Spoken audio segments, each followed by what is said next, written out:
Life in Fukuoka. Life in Fukuoka. Life in Fukuoka. This program is brought to you by Fukuoka City. Good morning, and thank you for listening to Life in Fukuoka on Love FM with me, Colleen. This program is just a short show to share with you tips on how to live in Fukuoka City more comfortably, as well as give you information from the city and things to do when you're out and about. For all of that, make sure you tune in every Monday morning for Life in Fukuoka in English. Life in Fukuoka. Well, today I want to talk about Disaster Prevention Day, an annual awareness day on September 1st. More specifically, I want to give you some information on evacuating during a disaster. The Japanese kanji for evacuation means avoiding difficulty, and of course that's exactly what you're trying to do. In the event of emergency, it's important to know in advance where you can secure your safety.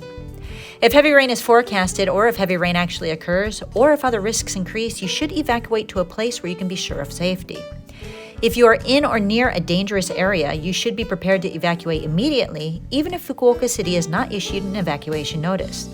If there is a risk, such as with that forecasted or actual heavy rain, be prepared and evacuate based on your own judgment.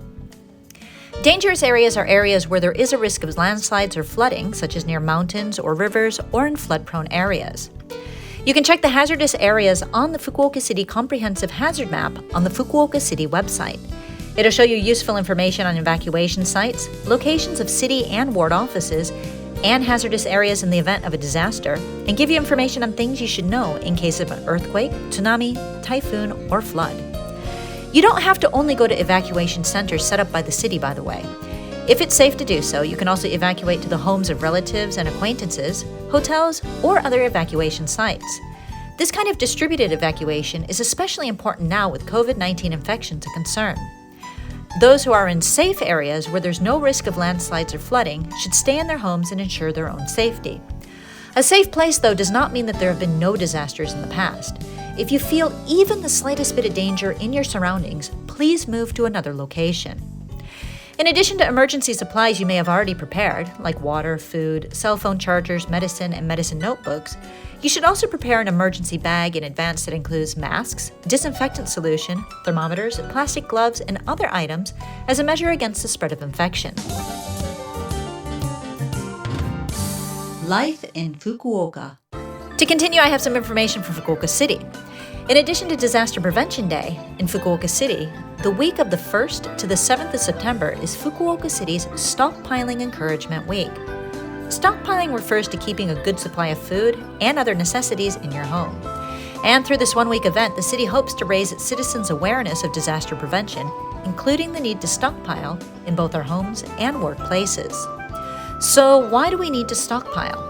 Well, if there's an earthquake or typhoon, even if you aren't in danger, without food or water we can't survive. If the store shut down, we can't buy the food and drinks we need. If our water is stopped, there's no water to drink either. And if the electric and gas are out, there's no way we can cook food. So, in order to be really safe, it's important to keep a rolling stock. Alright, so what should be stockpiled? You should have drinkable water and 3 days worth of food. One person needs roughly 3 liters of water per day, something to keep in mind. Emergency foods like freeze-dried rice, canned foods, biscuits, chocolate bars, and hardtack are some things that are good to have on hand. Food that doesn't need to be cooked is essential. If you have a radio and flashlight, make sure they have batteries. If you take medicine or need bandages or anything like that, make sure you have extra supplies in with your first aid kit. If there's an infant in your family, make sure you have diapers in your supplies as well. In addition to the water you'll need for drinking, you'll also need water for flushing the toilet and other sanitary needs. Keep a water tank full of water on a daily basis or fill the bathtub so that you do have the extra water on hand. Buy a little more than you usually do of the foods you normally eat, and as you use them up, make sure you replace them so that you always have a little more than enough in your house. This is your rolling stock. This is recommended because then you don't have to worry about expiration dates like when you keep a bag full of emergency food in your closet. We get typhoons every year, so take a look at what you have in your home and make sure you're prepared. Life in Fukuoka. That's it for today's Life in Fukuoka.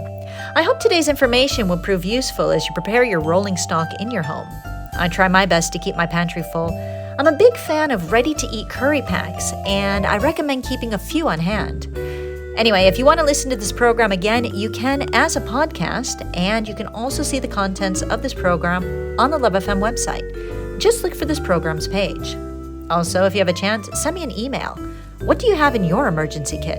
Any recommended foods for the rolling stock? The email address is 761@lovefm.co.jp. Again, that is 761@lovefm.co.jp. And today I'll leave you with Creedence Clearwater Revival to remind you to keep rolling your stock. Have a great day, and I'll speak to you again next week.